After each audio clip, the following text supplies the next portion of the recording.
March of 1992, there was a house fire at my home here in Greenville, South Carolina, and as a result, was knocked unconscious and sustained second and third, some fourth-degree burn over 49% of my body. So as I sat in the waiting room and listened, and on my many travels back and forth to be treated at the burn center in Augusta, realized that there was a big void here when they returned home, to give them some kind of assurance that we were supporting them as a community. As I traveled back and forth, it was put in my spirit that Bridges from Augusta and ere the name, we're bridging the gap for the burn survivor from the burn center in Augusta back to the upstate of South Carolina. We've served over 100 families in the past 5 years.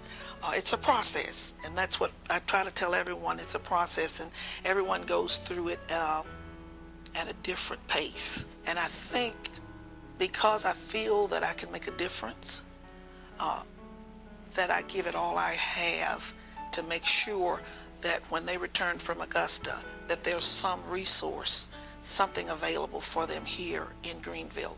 The mission of Bridges, as I see it, and Mrs. Schwartz also sees it, is a program that will give kids an opportunity to outdistance any circumstances that they may have come with or they may have been exposed to.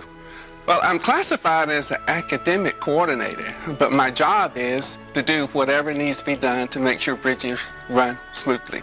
I've seen students come into the Bridges program at the beginning not knowing where they want to go, and not knowing about academics that much, or not knowing whether or not they want to go to college. Some have come in being first-generation college students, or either first-generation high school students. So I just love being around kids. I love being able to put my hands on little things that they've done, and being able to look back and say, I knew you 3 years ago. Now look at you. And a lot of the times, if you get into a program and see what is being done, a program like Bridges, and see what the kids go through and see what the outcomes are, then it makes you feel better about giving money toward education or donating toward education and seeing what the outcomes the kids are going to get from it. But I just love kids. I get passionate about talking about education. It just kind of ties me up sometimes because I've seen it both ways. I've seen it when I was in it, and I'm outside looking in and I see it. And so it's different, and if I was young enough and wanted to go back and come through the same situations again, I would, but I would do some things differently, and I would work harder at some things as a whole, not just me individual, but the system as a whole, to improve the system.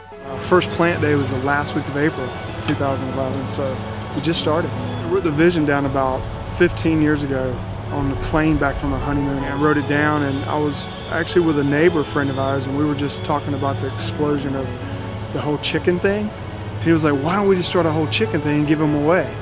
And it just sparked, I remembered what I wrote down, so I went and pulled my journal and read it, and it just started that whole fire. And one of the areas I felt like is the basics is food. And if it wasn't for other people joining and believing in what I'm doing and bringing their expertise, I don't think I could get as far as we have. Giving the food away to 17 different agencies, people just function better. They think clear, and it gives you a better perspective on life as you're trying to come through whatever you're going through, to give you some more energy and some more brain cells. And so it's important for us to try to learn how to do things as much as possible without using chemicals, knowing that I'm helping change a life. That's so important to me. I just want to help people go to their next level, whatever that is for them. But their next level, somebody needs to come along and kind of give them a boost. And I know that I can do that with food. All of us, through different parts of our life, we need help from other people. And I believe that a community as a whole changes a nation. I believe that if we just set aside the time, find an organization to connect to, and just go serve those people, because you're actually, whether you know it or not, whether you're out here in our garden and you're just digging a hole, you're really changing somebody's lives. You're giving them a second chance.